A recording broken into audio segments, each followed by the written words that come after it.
तो बच्चों आज हम स्टार्ट करेंगे next topic that is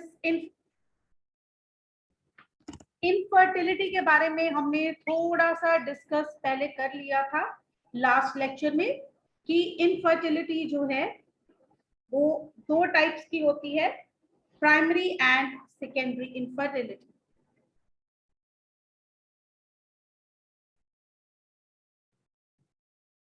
primary और दूसरी होती है सेकेंडरी।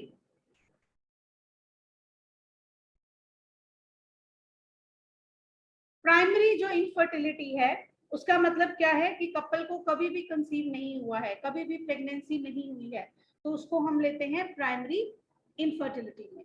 और सेकेंडरी इनफर्टिलिटी मतलब एक बार जो है प्रेगनेंसी हो चुकी है, अब सेकेंड टाइम प्रेगनेंसी नहीं हो रही। आज जो हमने मेन टॉपिक स्टार्ट करना है that is causes of infertility.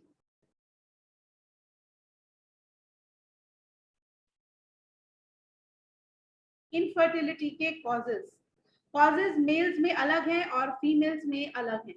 Mails के कॉजेज क्या है और ट्रीटमेंट, इसका पहले हम ये करेंगे। मेल्स में इनफर्टिलिटी का कॉज है, सबसे पहला है क्रिप्टोकॉयटिज्म।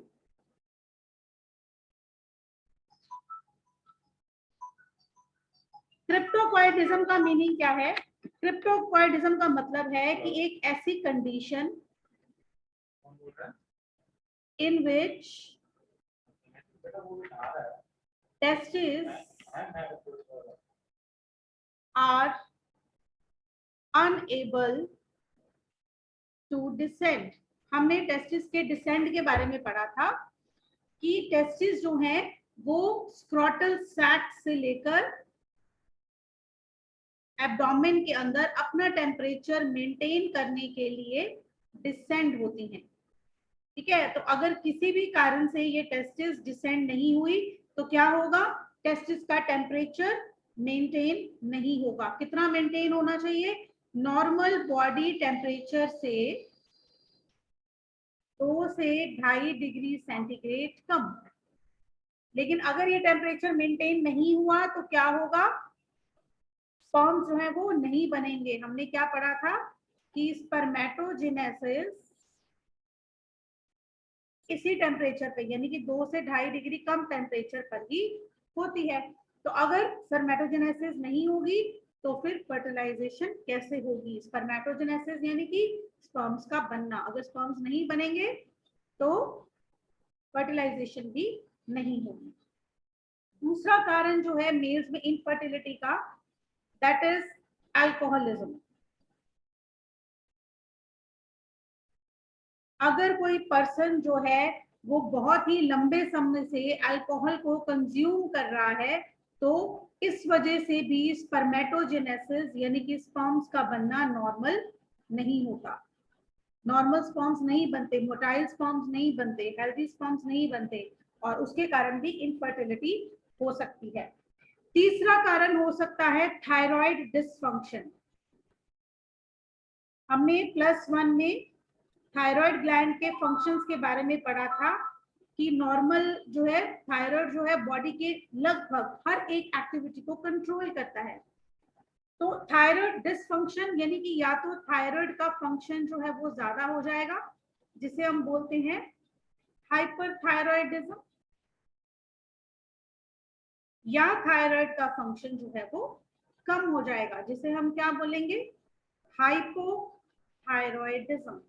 तो थायराइड का बढ़ना या थायराइड का घटना, थायराइड हार्मोन का बढ़ना या थायराइड हार्मोन का घटना, दोनों ही कारण हो सकते हैं जिनके कारण स्पर्मेटोजेनेसिस नहीं होगा यानी कि स्पर्म्स नहीं बनेंगे तो ऑब्वियसली इनफर्टिलिटी हो जाएगी। नेक्स्ट कॉज जो है हो सकता है इम्पोटेंसी। इम्पोटेंसी एंड इनफर्टिलिटी में स्पर्म नहीं बनेंगे, स्पर्म नहीं बनेंगे दोनों ही कंडीशंस में, अगर थायराइड डिस्टर्ब होगा तो, क्योंकि थायराइड जो है वो मेटाबॉलिज्म को कंट्रोल करता है हमारे। और +1 में जिन्होंने पढ़ा है उनको मैंने बताया था कि थायराइड के हार्मोन क्या होते हैं? ट्राई आयोडो थायरोनिन, जो कैसे बनता है?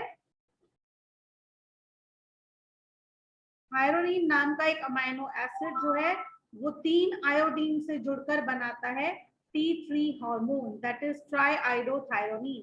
ये सब होना, ये सब क्या है, ये थायरोनिन का बनना टूटना, ये सब किस चीज पे डिपेंड करता है? ये सब डिपेंड करता है ऑन मेटाबॉलिज्म। और मेटाबॉलिज्म को कौन कंट्रोल करता है? Thyroid gland. तो अगर थायराइड ग्लैंड अच्छे से फंक्शन नहीं कर रहा है तो मेटाबॉलिज्म डिस्टर्ब हो जाएगा। मेटाबॉलिज्म डिस्टर्ब होगा तो हमारे पास जो है थायराइड हार्मोन नहीं होंगे, और थायराइड हार्मोन नहीं होंगे तो ऑब्वियसली जो स्पर्म्स जो है वो भी ठीक से नहीं बनेंगे, और भी बहुत सारे बॉडी फंक्शन इसके कारण अफेक्टेड हो सकते हैं। Next is impotency. इम्पोटेंसी का मतलब क्या है कि मेल्स का इनएबिलिटी होना टू इरेक्ट द पेनिस। ऐसा हो सकता है अगर कोई जो है एक्सीडेंट हुआ हो, हमने जो है पेनिस के 3 कार्टिलेजेस पढ़े थे जो किससे बने हैं? इरेक्टाइल टिश्यू से बने हैं। कोई नाम बता सकता है उनके? तो dorsal corpora cavernous, yes, corpora cavernous, corpus spongiosum, corpora spongiosum. ये 3 कार्टिलेज हमने पढ़े थे जो कि पेनिस के टिश्यू के अंदर होते हैं। दे आर इरेक्टाइल, यानी कि ये हार्ड हो जाते हैं, इरेक्ट हो सकते हैं, जिनके कारण जो पेनिस है वो भी इरेक्ट हो जाता है, और जिसके कारण स्पर्म्स का जो ट्रांसपोर्ट है वो आसानी से वास डेफरेंस से यूरेथ्रा से थ्रू होता हुआ पेनिस के बाहर चला जाता है। अगर किसी कारण से सपोज एक्सीडेंट हो गया, कोई नर्व में इंजरी हो गई, मसल में इंजरी हो गई है, इस कारण से जो पेनिस जो है वो इरेक्ट नहीं हो पा रहा, तो पेनिस इरेक्ट नहीं होगा तो ऑब्वियसली स्पर्म्स ट्रांसपोर्ट नहीं होंगे। इस कंडीशन को हम बोलते हैं इम्पोटेंसी। इससे पहले वाले जो भी हमने कॉज किए हैं उन सब में क्या है? स्पर्म्स ही नहीं बन रहे। मैम क्या है? मैम ये मेरे को समझ नहीं आया, 3 कार्टिलेज कौन से है, दोबारा बताना एक बार। आपने 3rd चैप्टर नहीं किया हुआ? नो मैम, मैंने मिड से किया था, फर्स्ट से नहीं किया। फिर मैं आपको लेक्चर भेजूंगी, ठीक है, वो डिटेल में उसमें देखना। 3 कार्टिलेजेस हैं, ठीक है। ये ऐसे इतनी सी बात से समझ नहीं आएगा, पूरा स्ट्रक्चर आप देखोगे तब पता चलेगा। पिछला लेक्चर रिव्यू कर लेना एक बार, ठीक है। तो ये जो कार्टिलेज है अगर ये इरेक्ट नहीं होंगे तो इसके कारण होगी इम्पोटेंसी। नेक्स्ट रीजन जो है हो सकता है गोनाडोट्रोफिन डेफिशिएंसी। ये स्ट्रक्चर बताने के लिए बेटा ये पूरा लेक्चर लग जाएगा, इसीलिए आप दीक्षा पहले देख लेना, है ना, वो पुराना वाला लेक्चर देख लेना। Gonadotrophin deficiency. गोनाडोट्रोफिन्स क्या होते हैं? हमारे जो पिट्यूटरी ग्लैंड है उससे निकलने वाले हॉर्मोन्स जो हमारे गॉनड्स मींस हमारे सेक्स ऑर्गन्स को अफेक्ट करते हैं, उनकी फंक्शनिंग को कंट्रोल करते हैं, उन्हें हम क्या बोलते हैं? गोनाडोट्रोफिन्स। तो गोनाडोट्रोफिन्स हमारे अंदर हमने पढ़ा है कि मेल हो चाहे फीमेल हो, FSH एंड LH 2 हार्मोन होते हैं जो पिट्यूटरी से निकलते हैं और हमारे गॉनड्स यानी कि रिप्रोडक्टिव ऑर्गन्स को अफेक्ट करते हैं। FSH की full form follicle follicle stimulating hormone, stimulating hormone. hormone, yes, good. And LH is luteinizing। Luteinizing hormone. Luteinising. इनका फंक्शन हम अच्छे से कर चुके हैं मेल्स के अंदर कि किस तरह से ये जो है स्पर्म्स की फॉर्मेशन में हेल्प करते हैं, FSH भी और LH भी। तो अगर ये हार्मोन्स नहीं होंगे, किसी के अंदर इनकी डेफिशिएंसी है यानी कि कमी है, तो क्या होगा? स्पर्म्स नहीं बनेंगे। Again another cause of infertility. Next cause जो है वो हो सकता है use of anti hypertensive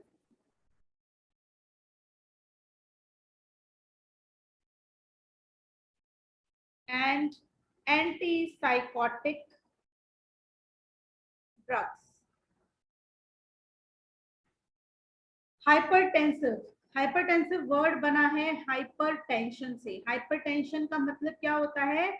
high BP, BP का बढ़ना, ब्लड प्रेशर का बढ़ जाना। तो अगर किसी का ब्लड प्रेशर बढ़ता है और वो एंटी हाइपरटेंसिव लेता है यानी कि ब्लड प्रेशर को कम करने वाली दवाइयां लेता है, एक दो दिन, हफ्ता, 10 दिन, महीना नहीं, सालों से अगर किसी की मेडिसिन चल रही है ब्लड प्रेशर की, या anti psychotic drug, psychotic word आया है साइकोसिस से। साइकोसिस का मतलब होता है कोई भी मेंटल इलनेस, स्पेशली इतनी ज्यादा जिसको हम कहेंगे कि पागलपन, जिसमें कि पर्सन को जो है असाइलम में यानी कि पागल खाने में जो है वो एडमिट करवाना पड़े, उस कंडीशन को हम बोलते हैं साइकोसिस। तो डिप्रेशन, साइकोसिस, अगर लंबे समय से किसी की दवाइयां चल रही हैं इनकी, तो उनके अंदर भी इनफर्टिलिटी जो है वो देखी जाती है। नेक्स्ट रीजन हो सकता है इमोटाइल सीलिया।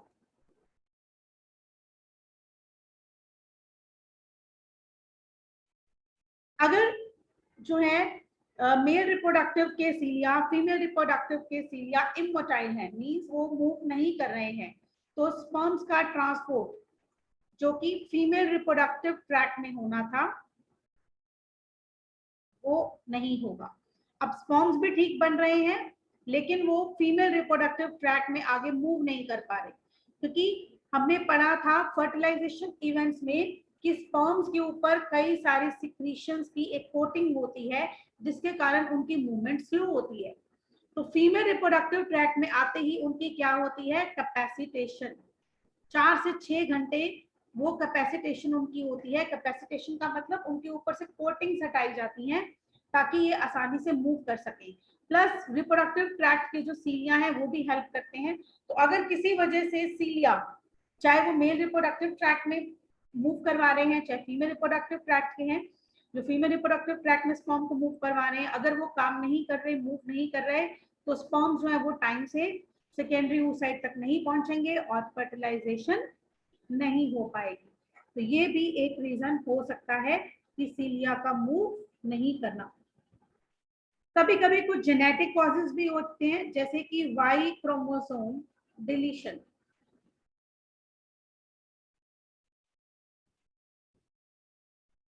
कुछ मेल्स के अंदर वाई क्रोमोसोम होता ही नहीं है, they contain only x chromosome. हमने पढ़ा है फीमेल्स के पास 2 एक्स क्रोमोसोम होते हैं और मेल के पास एक एक्स और एक वाई होता है। अगर किसी के पास वाई क्रोमोसोम हो ही ना, उसके जीन्स में से डिलीट ही हो गया है, तो स्पर्म कैसे बनेंगे? स्पर्म बनेंगे ही नहीं। क्यों नहीं बनेंगे? क्योंकि ये वाई क्रोमोसोम ही है जो कि स्पर्म्स की फॉर्मेशन करा रहा है। हमारे अंदर जितने भी जीन्स हैं वो क्या करते हैं, एक रेगुलेटरी मैकेनिज्म चलाते हैं। रेगुलेटरी मैकेनिज्म का मतलब क्या है कि लगातार एक सही सीक्वेंस वाइज सारा प्रोसेस को वो कंप्लीट करवाते हैं। लेकिन अगर ये जीन्स नहीं होंगे, जैसे आपके सिलेबस में अब 16 चैप्टर्स हैं, ठीक है, तो मैं आपको ये चैप्टर ये चैप्टर ये चैप्टर इस सीक्वेंस में टॉपिक वाइज अच्छा सारे से करवा रही हूँ। तो मैं क्या कर रही हूँ, मैं आपको जो है रेगुलेट कर रही हूँ। तो मैं क्या हूँ, आपके लिए जीन हूँ। करना आपने है, काम सारा आपने करना है, मैं सिर्फ आपको बता रही हूँ कि ये काम यहाँ से शुरू इस तरीके से करना है और यहाँ पर ये काम खत्म। तो यही काम हमारे अंदर जीन्स करते हैं, ठीक है। और ऐसा वो कैसे करते हैं, कई सारे एंजाइम्स बनाकर, क्योंकि बॉडी का या कोई भी प्रोसेस है उसको अच्छे से काम करने के लिए किसकी जरूरत है, एंजाइम्स की। लेकिन अगर किसी के पास कोई जीन, कोई क्रोमोसोम ही गायब है तो जीन्स खत्म, जीन्स नहीं तो एंजाइम नहीं बनेंगे, और एंजाइम नहीं बनेंगे तो प्रोसेस वहीं पर रुक जाएगा, ठीक है। तो स्पर्म्स की फॉर्मेशन के लिए भी बहुत सारे एंजाइम्स चाहिए, तो वो एंजाइम्स अगर नहीं होंगे तो स्पर्म्स भी नहीं बनेंगे। कोई भी मेल का जो सेकेंडरी सेक्सुअल कैरेक्टर है वो भी नहीं आएगा। वाई क्रोमोसोम डिलीशन एक और कॉज है इनफर्टिलिटी का। नेक्स्ट कॉज हो सकता है ब्लॉकेज। अब ये ब्लॉकेज किसी भी मेल एक्सेसरी डक्ट में हो सकती है। मेल एक्सेसरी डक्ट जैसे कि सबसे ज्यादा जो कॉमन देखी जाती है that is in vas deferens. Vas deferens के अंदर अगर ब्लॉकेज होगी, तो मैंने पीछे डायग्राम बनाया ही था, ये वास डेफरेंस है। अगर मान लो यहाँ पर कुछ ब्लॉकेज है और स्पर्म्स यहाँ टेस्टिस से निकले, ये स्पर्म्स निकले, तो ये यहीं पर ही, यहाँ पर ही रुके रह जाएंगे। अगर 2-3 दिन यहीं पर पड़े रहे तो बस खत्म। तो इस केस में भी फर्टिलाइजेशन नहीं हो पाएगी। ऐसे ही वासा इफ्रेंशिया, कोई भी जो मेल असेसरी डक्ट है अगर उसके अंदर ब्लॉकेज है तो इनफर्टिलिटी हो सकती है। ठीक है, नेक्स्ट कॉज हो सकता है कुछ इन्फेक्शंस। कुछ ऐसी इन्फेक्शंस हैं जो अगर बचपन में भी हुई हो तो वो एडल्टहुड में आकर, एडल्ट स्टेज में आकर इनफर्टिलिटी कर सकती हैं। इसमें सबसे कॉमन जो है इन्फेक्शन है मम्प्स की। मम्प्स क्या होता है, सबने सुना है कनपेड़ा, सुना है कभी? ये ईयर्स के पास में यहाँ पर हमारे होते हैं parotid glands, largest salivary gland होते हैं पैरोटिड ग्लैंड्स। ये चीक्स में इधर कान के आगे की तरफ, इधर को यहाँ पर कान के आगे और नीचे की तरफ यहाँ पर हमारे ग्लैंड्स होते हैं पैरोटिड ग्लैंड्स। और ये ग्लैंड्स को एक वायरस जो है वो अटैक कर देता है। छोटे बच्चों में ये डिजीज होती है। हालांकि इसके लिए एक वैक्सीनेशन अवेलेबल है, उस वैक्सीनेशन का नाम है MMR, मम्प्स मीजल्स रूबेला। तो ये मम्प्स वाली वैक्सीनेशन जो है ये वायरस को इन्फेक्शन से रोकती है। ऐसा नहीं कि हर बच्चे को ये इन्फेक्शन होती है, नहीं होती है, लेकिन जिसके जो वैक्सीनेशन नहीं लगा है तो उसको इन्फेक्शन होने के चांसेस भी हैं। कुछ खतरा नहीं होता, कुछ दिनों के लिए मुंह ऐसे फूला रहता है, सूजा रहता है, कुछ खाया नहीं जाएगा और कुछ दिनों बाद वायरस अपने आप चला जाता है तो ठीक हो जाते हैं। लेकिन इन द लॉन्ग रन ये वायरस जो है that is paramyxo virus, in the long run ये जो है स्पर्मेटोजेनेसिस पर असर डालता है और करता है इनफर्टिलिटी। अगर बचपन में किसी मेल को मम्प्स की इन्फेक्शन हो गई, उसके वैक्सीनेशन नहीं लगी थी और उसको इन्फेक्शन हो गई तो एडल्टहुड में आकर उसको जो है इनफर्टिलिटी होने के चांसेस हैं। नेक्स्ट कारण हो सकता है एंटी स्पर्म एंटीबॉडी। अब इस मामले में हमारा जो इम्यून सिस्टम है ना बहुत ही ज्यादा कॉम्प्लिकेटेड है।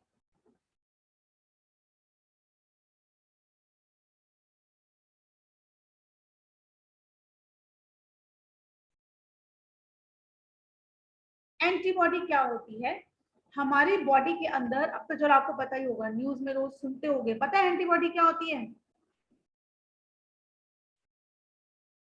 जो इन्फेक्शंस के अगेंस्ट वर्क करती है। कोई भी बाहर से आने वाला, नेक्स्ट चैप्टर में हम यही सब चीजें ही पढ़ेंगे। कोई भी बाहर से आने वाला जो इन्फेक्शन है उसे हम बोलते हैं एंटीजन, और उससे लड़ने के लिए हमारी बॉडी के अंदर जो सेल्स बनते हैं they are known as antibodies. ठीक है, तो कभी कभी हमारा इम्यून सिस्टम जो है वो कैसे एक्ट करता है, हाइपर एक्टिवली, यानी कि जरूरत से ज्यादा सतर्क होना। तो वो अपने ही बॉडी के सेल्स के अगेंस्ट जो है एंटीबॉडी बना देता है।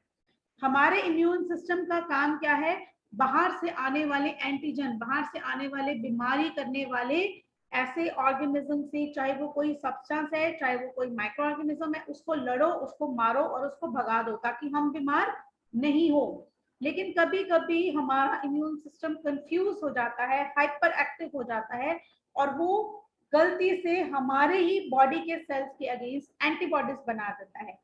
ऐसी ही एंटीबॉडीज स्पर्म के अगेंस्ट भी बन जाती है। जो स्पर्म्स बनते हैं बन नॉर्मल रहे हैं, हेल्दी भी हैं, मोटाइल भी हैं, यानी कि मूव भी कर रहे हैं स्पर्म, लेकिन अपने ही बॉडी के सेल्स अपने स्पर्म्स को खत्म कर देते हैं। तो कभी कभी एंटीबॉडीज भी बन जाती हैं। नेक्स्ट कॉज जो है वो हो सकता है कॉइटल प्रॉब्लम्स।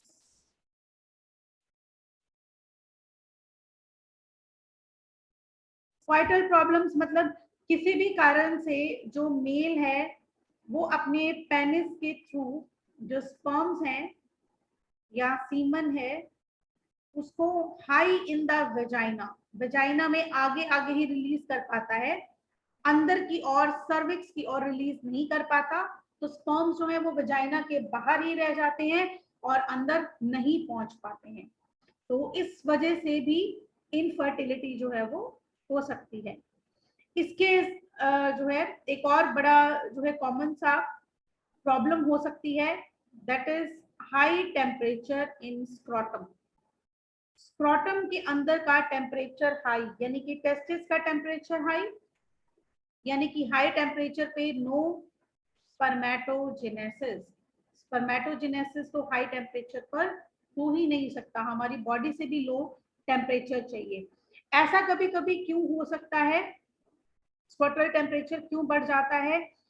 इसका कारण हो सकता है वेरिकोज। कभी कभी क्या होता है, वेरिकोज एक कंडीशन है जिसमें हमारी जो वेन्स हैं उनके अंदर ब्लॉकेज आ जाती है, और इसकी वजह लोगों के खासकर ना लेग्स के अंदर ऐसा होता है, जो लोग ज्यादा देर बैठते हैं या ज्यादा देर खड़े रहने का काम करते हैं ना, उनकी वेन्स में ब्लॉकेज आ जाती है। वही अपना कोलेस्ट्रॉल फैट सब इकट्ठा हुआ यहाँ पर आकर जम जाता है। अब क्या होता है कि जो भी ब्लड का सर्कुलेशन होना था वो यहाँ पर रुक गया, अब ब्लड जो है वो नॉर्मल फ्लो नहीं कर पा रहा है, यहाँ पर आकर इकट्ठा हो रहा है, तो इस वजह से जो भी चीज ट्रेवल करनी थी वो वहां ट्रेवल नहीं कर सकती। सेम यही कंडीशन जो है स्क्रॉटम में भी हो जाती है। स्क्रॉटम के ऊपर जो वेन्स होती हैं उनके अंदर ब्लॉकेज आ जाती है, ब्लड इकट्ठा हो जाता है, ब्लड प्रेशर से आ रहा है, जोर लगा रहा है, इसकी वजह से हीट भी जनरेट होती है स्क्रॉटम के अंदर, और उसकी वजह से टेस्टिस का भी टेम्परेचर जो है वो हाई हो जाता है। तो इस कारण से भी इनफर्टिलिटी हो सकती है, क्योंकि टेम्परेचर हाई है तो स्पर्मेटोजेनेसिस नहीं होगा। नेक्स्ट जो रीजन है वो हो सकता है एडम। एडम है एंड्रोजन डेफिशिएंसी।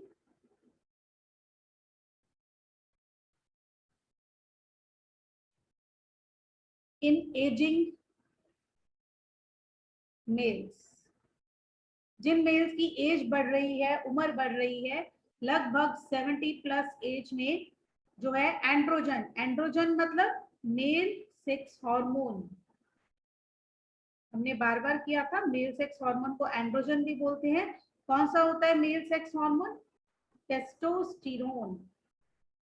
तो विद एज टेस्टोस्टेरोन की अमाउंट कम होती रहती है, जिसकी वजह से स्पर्म्स नहीं बनते और इनफर्टिलिटी हो सकती है। एज रिलेटेड इनफर्टिलिटी भी इसको कह सकते हैं हम। 15 हो सकता है नेक्स्ट कॉज जो है कि फ्रक्टोज, जो हमने सीमन के अंदर पढ़ा था, फ्रक्टोज की अमाउंट ज्यादा होना, या प्रोस्टाग्लैंडिन्स, जिन्होंने फीमेल रिप्रोडक्टिव ट्रैक्ट में स्पर्म्स की हेल्प करनी थी मूव करने के लिए, उनकी अमाउंट भी ज्यादा हो जाना इन द सीमन। अगर ये दोनों ज्यादा है तो इस केस में स्पर्म्स जो है वो मूव नहीं कर पाएंगे। बहुत ज्यादा प्रोस्टाग्लैंडिन्स और फ्रक्टोज भी स्पर्म्स की मूवमेंट को अफेक्ट करते हैं और इनफर्टिलिटी कॉज करते हैं। और 16th है वैसेक्टोमी। वैसेक्टोमी मुझे बच्चे आप बताएंगे क्या होती है, अभी लास्ट लेक्चर में ही हमने की है। वैसेक्टोमी, वास डिफरेंस को कट करना। वास डिफरेंस को कट कर देना। It is a permanent sterilisation method और permanent contraceptive method in males।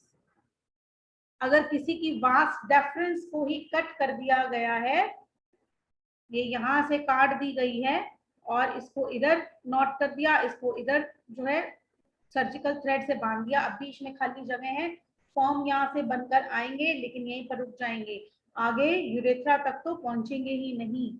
तो ये भी एक कारण हो सकता है इनफर्टिलिटी का। ठीक है, तो ये अलग अलग कारण है इनफर्टिलिटी के। ट्रीटमेंट इसमें अब हम क्या कर सकते हैं, मेल इनफर्टिलिटी की ट्रीटमेंट हम क्या क्या दे सकते हैं। जनरल अगर कोई पेशेंट आता है कि हाँ इनफर्टिलिटी है, आप सबसे पहले जो है उसका सीमन एनालिसिस कराते हैं, सीमन को चेक कराया जाता है। एक सीमन नॉर्मल कब कहलाता है, जब उसके अंदर 60% से ज्यादा स्पर्म्स जो है वो मोटाइल हो, स्पर्म काउंट भी अच्छा हो और 60% से ज्यादा उसमें से स्पर्म्स जो है वो मोटाइल हो। अगर ऐसा हमें नहीं मिलता, ये सब कॉजेज हम बाद में पता करते हैं, सबसे पहले जनरल हम ट्रीटमेंट क्या दे देते हैं, हम उनको दे देते हैं tablets vitamin E. Vitamin E एक बहुत अच्छा रोल प्ले करता है स्पर्मेटोजेनेसिस के अंदर।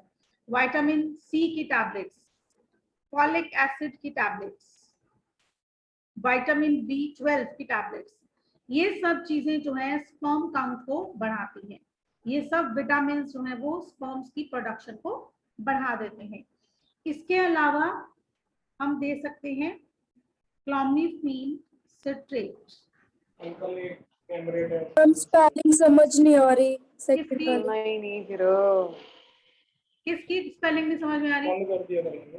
करके रखना ना फिर बंद, नहीं तो अपना वो ना वो चले। प्लीज कौन है, किसका ऑन है माइक? किसका ऑन है? स्मृति का। Sorry ma'am.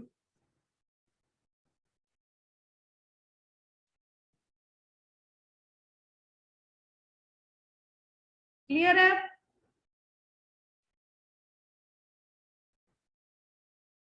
दीक्षा क्लियर है? Clomiphene citrate. Yes ma'am. मेरी राइटिंग ऐसी है डॉक्टरों वाली, तुम्हें नहीं समझ आएंगी दवाइयों के नाम।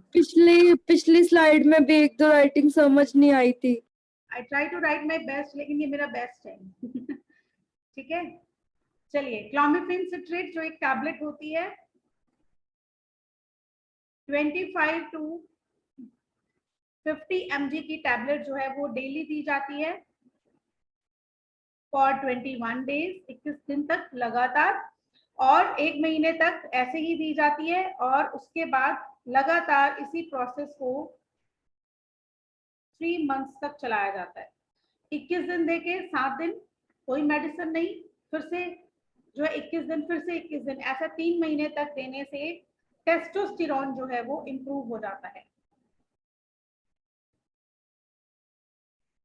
टेस्टोस्टेरोन इम्प्रूव हो जाता है, उसकी सिक्रीशन जो है वो बढ़ने लग जाती है। इसके अलावा दिए जा सकते हैं स्टीरॉइड्स, डेक्सामेथासोन, ये दिया जा सकता है, जिससे कि स्पर्म क्वालिटी जो है वो अच्छी हो जाती है, ज्यादा मोटाइल स्पर्म्स बनने लग जाते हैं। अगर इरेक्टाइल डिसफंक्शन है, जैसे हमने किया था क्रिप्टोकॉइडिज्म,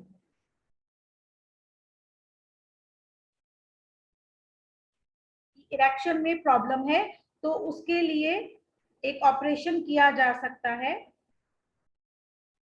सिल्डेनाफिल। हम इस सर्जरी का, इसको सर्जिकली हम जो है जो टिश्यूज थे, इरेक्टाइल टिश्यूज थे, उनको हम करेक्ट कर सकते हैं। अगर अल्कोहल की वजह से है इनफर्टिलिटी, पर्सन अल्कोहल लेता है तो अल्कोहल बंद, कोई भी ड्रग्स लेता है, कोई भी मेडिसिन लेता है तो मेडिसिन बंद। वार्म एंड डार्क कलर के अंडरगारमेंट्स आर नॉट रिकमेंडेड। इससे स्क्रोटम का टेम्परेचर बढ़ जाता है, और हाई टेम्परेचर पर जो है स्पर्मेटोजेनेसिस नहीं होता है। तो ये सब ट्रीटमेंट्स जो हैं हम दे सकते हैं मेल्स को टू ट्रीट इनफर्टिलिटी। हाँ जी, यस, एनी डाउट्स और शुड वी कंटिन्यू? तो डाउट्स हैं तो बताओ, नहीं तो आगे चलते हैं। Continue ma'am. ठीक है, नेक्स्ट है पीछे डाउट हाँ जी मैम, वो वाई क्रोमोसोम वाला एक बार दोबारा बताना। वाई क्रोमोसोम, वाई क्रोमोसोम है ही नहीं, बस वाई क्रोमोसोम मैम एक 12th पॉइंट भी रिपीट कर दो। नेचर ने वाई मैम वाई क्रोमोसोम बनाया ही नहीं। 12th प्रॉब्लम, क्वाइटल प्रॉब्लम्स 12th, जो मेल है उसको जो है, जो पेनिस है उसको deep in the vagina insert कराना होता है, deep in the vagina insert कराना होता है, ताकि सर्विक्स तक जो है स्पर्म्स पहुंच सके। लेकिन अगर मेल को लैक ऑफ नॉलेज की वजह से, कोई और हेजिटेंस की वजह से डीप वेजाइना में नहीं होता, वेजाइना में हाई ऊपर की ओर नहीं होता, तो स्पर्म्स जो है वो नीचे की ओर रह जाते हैं और वहीं पर ही जो है वो डेड हो जाते हैं, तो फर्टिलाइजेशन नहीं हो पाती है। और मैम ये वेसिकोज लिखा है आपने? Varicose, varicose. Yes varicose.